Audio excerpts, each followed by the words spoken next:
Brendan MacNeil. Thank you very much, Madam Deputy Speaker. I was only going to make a couple of points, but listening here, the points have kind of grown during the debate. But I would like to just kick off, Madam Deputy Speaker, by just correcting or maybe taking on, and I do this in migrations quite a lot, but I'm very disappointed in the remarks made by the Honourable Member for Saffron Walden, who's not in her place. And a sort of a reverse dog whistle as she looked at the SNP benches. She should be aware that the first ethnic minority member of the Scottish Parliament was Bashir Ahmed of the Scottish National Party. The first government minister in the devolved Scottish Government was Hamza Yusuf of the Scottish National Party, and the first Muslim woman from Scotland as an MP was Tasmina Ahmed Sheikh of the SNP. And I just merely put that into the record so that people like the member from Saffron Walden do not repeat that sort of nonsense again in the future. Madam Deputy Speaker, this immigration debate is an interesting debate. It's not a debate about what we want or what we could do. It's a debate about what we can stop and what we can control and what we can limit. And that's what's very disappointing. It is actually something really akin to the Soviet central planning of the 1920s onwards. We have Soviet tractor statistics. That is really the sort of theology that's driving this current Home Office. Centralised planning, red tape, government in the heart of people's lives, building bureaucracy where there is no bureaucracy at the moment. And all the time what they're going to do is increase the work in our MPs' offices up and down the country with the nonsense that they're going to have. I'm grateful to him on the historical part, because in response to what the Honourable Member from Stoke-on-Trent said, does he recognise, like I do, that freedom of movement was actually brought in to replace the extremism of Soviet communism and Nazism? It's one of the greatest diplomatic achievements in history, economically, diplomatically and culturally. Isn't it a great shame that people like the Honourable Gentleman see it go so easily and cheaply? Absolutely, and when people mix together, rub shoulders and talk to each other, they learn quite a lot from each other, and they stop fearing each other and they stop believing demagogues are telling them all sorts of nonsense about the other. Well, what we're going to happen and what we're going to see coming forward is not just work in our own MPs' offices, but we're going to add anxiety and angst to people's lives because of the nonsense that we're coming before us. And what is all this based upon? I will in a moment. What's this based upon? It is based on what was to me now a voodoo referendum. A referendum that was based on all sorts of things. The question was about leave or remain. But very quickly, it's akin to slaughtering a chicken and now looking at its entrails and working out, oh, the people meant leave Euroatom, the people meant this, the people meant something on standards and tariffs, they meant something on the customs union, they meant something on the single market, they meant something else again on migration, they meant something else on freedom of movement, they meant something on the European Court of Justice. It's all nonsense. But people are drawing all sorts of stuff. It's voodoo politics based on a voodoo guff referendum that we had a couple of years ago. Give way to the Honourable Lady. I'm almost loath to interrupt him because he's making some excellent points. But he mentioned the increased casework to MPs' offices. Now, my surgery on Friday overran by 1 hour and 10 minutes, all because of Home Office problems. Does he agree with me that the Home Office just can't cope with the additional 3 million people and woe betide anybody else that's in the system at the moment? I think the Honourable Lady's point stands for itself, and it is very well made. As we're dealing with further voodoo from the Home Office, the problems we have at present are based on voodoo thinking all over the Home Office, and part of that was take back control. Well, it seems when we're dealing with the Home Office, nobody's in control, least of all the Home Office themselves. As I said, this bill is just a mixture of Soviet central planning, a desire for tractor statistics, and basically it doesn't take account of what we really need to see. One of the most important things I've raised in the Home Office time and time again is if we're in control, and these are not free movements outside the European Union, wanting Labour to come in, and the people want to come, their governments want them to come, our local authority wants them to come, our fishing organisations want them to come, our communities want them to come. Everybody wants them to come except somebody in an office in London. We need people to come and work in fishing boats, but no, this cannot happen because the Home Office in London says no, it's not allowed, and boats are tied up. I'll give it to the Honourable Lady. Thank you very much.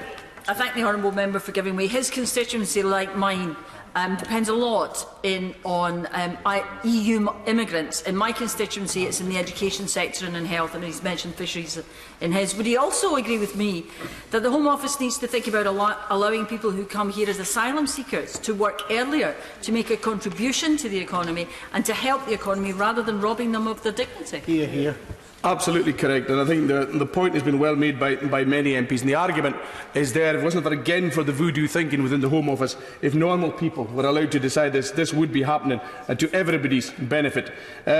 Also, I've got a private member's bill on refugees, and I would have thought this would have been an opportunity for the Home Office to do something on this, to extend to people who are already given refugee status, people who are under the age of 18 to have the same rights as those over the age of 18. And again, a whole pile of voodoo arguments and nonsense thinking has come in from the Home Office not to do this. This is an opportunity. You could end the need for the private member's bill in the Home Office if they particularly wanted to. And it is a disappointment, Madam Deputy Speaker, that they don't. Now, the areas I've talked about there, we're happy in Scotland. We need actually more people. But other countries manage this. Switzerland has got 26 cantons. Half the visas of those people going into Switzerland are divided between the 26 cantons, and the other half centrally controlled in Bern. Now, Switzerland can manage this, but the UK can't, because of the desire for voodoo thinking, for keeping control where they don't need to have control, for creating problems where they don't need to create problems, and for messing up people's lives where they don't need to be messing up people's lives. But that is our lot, stuck with the Home Office as it is. The fact is, migration is good. I'll repeat that again for anybody who's got any doubts about this. Migration is good. I live in a small island in the Outer Hebrides, and our construction industry is just about driven personally by a guy, Pavel Kozanovic. He's a young man who came to live in Barra, and he is there basically working day in, day out. People like him are welcome, and the more like him, the better. We also have, from my part of the world, I'll give you the honourable gentleman.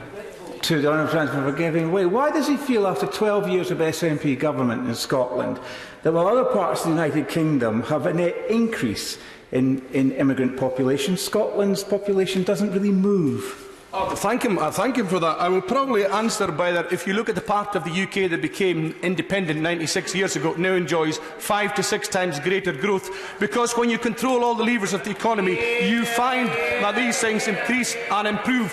But if you are irresponsible and outsource them to somebody else, don't be surprised when your economy and your country is in reverse, when you are scared of responsibility. Now, if the Honourable Gentleman wants to take control of his life, he should be following the SNP's route. The example is there in Ireland. The example is there with Iceland. The example is there with Norway. The example is there with many countries. What is he scared of? Scared. That's his problem. Apart from using it to make cheap political points on the back of the mismanagement of the Home Office and the government in London. He should be ashamed of himself. As I was saying, Madam Deputy Speaker, I'm grateful to the Honourable Member for Stirling to give him that row. I particularly enjoyed it. We have got many benefits to migration. It goes both ways. I've got cousins and neighbours who live in New Zealand. I've got cousins in Cape Breton, Nova Scotia, MacLean's. I've got MacNeil relatives in Vancouver.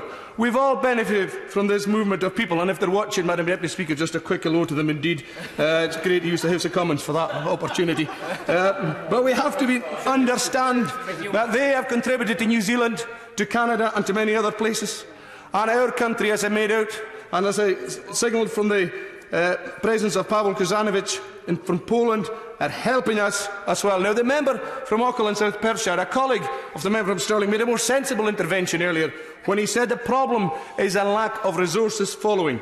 We need dynamic resource allocation to make sure that when populations grow, we don't get people being blamed, but we get more housing, we get more schooling, and we get more hospitals and more needs. As somebody said to me on these benches, these people would be seen as strivers. They are seen as aspirational. But when the Home Office get a hold of the situation, it is seen as a problem. There is absolutely no need for that. Indeed, the Home Secretary himself conceded that the people under freedom of movement were good.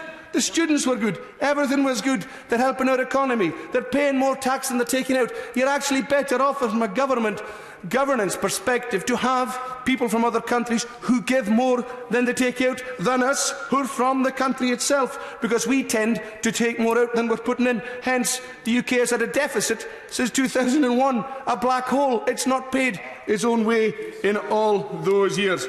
Now, my colleague from Glasgow South suggested to me on these benches that perhaps we take responsibility for migration off the Home Office and give it to the Treasury, because then we might get some of the sense and logic that the member from Saffron Walden in another part of her speech talked about. Of course, she's in no danger of promotion when she keeps talking about sense and logic in the Tory party, but she can take her own risks. But we need to see this happening, because I had an immigration minister say to me, But we've got the manifesto commitment on one hand and the economy on the other hand. Now, I'll spare the blushes of which immigration minister that was. But we know what Bill Clinton said when it came down to the economy. It is important we look after the economy. And daft, voodoo-based Conservative manifesto election promises should be thrown in the bin with all the rest of the voodoo thinking that we've seen from this Home Office and from this government over what is an opportunity, and migration is that opportunity. And this bill should be an opportunity to do things and not to stop things. Thank you, Madam Deputy Speaker. Alex Burkhardt.